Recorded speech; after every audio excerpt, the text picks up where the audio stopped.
Osjećala sam se kao da tu pripadam. Jeste li spremne zaljubiti se?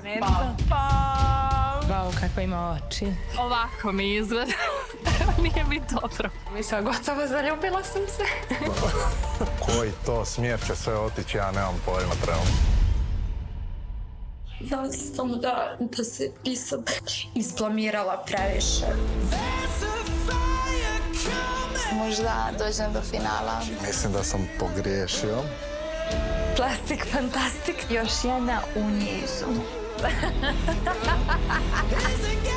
Meni u glavi samo nemoj donesti lošu odluku.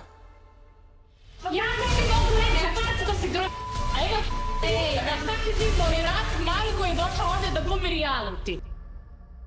Ima tu prostora za nešto više. Zaljubio sam se, nisam to očekivao. Polako. Imamo vremena za sve.